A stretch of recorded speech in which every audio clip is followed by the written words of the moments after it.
అందరికీ నమస్కారములు. యనాదేశ సంధి గురించి. యన ప్లస్ ఆదేశ, యనాదేశ.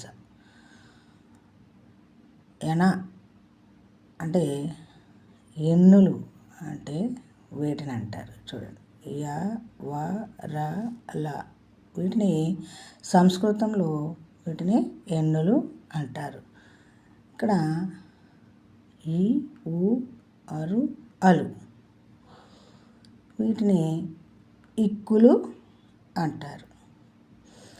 ఈ ఇక్కులకి అసవర్ణాచ్చులు.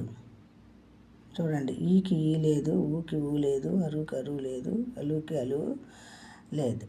ఇక్కడ అసవర్ణాచ్చులు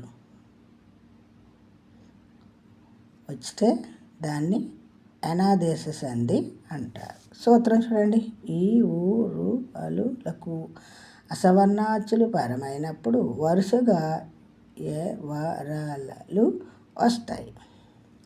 అసవర్ణమైన అచ్చులు అంటే సవర్ణం కానిది. ఆదేశం అంటే ఒక అక్షరం శత్రువు వలె రావడం. వివరణ: ఈ ఊ అరు అలులకు ఈ ఊ అరులలు కాకుండా మిగిలిన అచ్చులలో ఏది పరమైనా ఏ వ ర లు వస్తాయి. ఉదాహరణ చూడండి, అతి ప్లస్ అంత. ఇక్కడ చివరి అచ్చులో ఈ, మొదటి అచ్చులో ఆ. ఈకి ఆ పరమైంది. ఇప్పుడు యా వస్తుంది, అసవర్ణ వచ్చింది. దీన్ని ఒత్తుగా మారుతుంది. చూడండి, అత్యంత.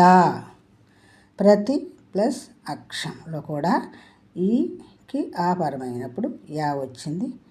ఇది యా ఒత్తుగా మారుతుంది. ప్రత్యక్షం. గురు ప్లస్ ఆజ్ఞ.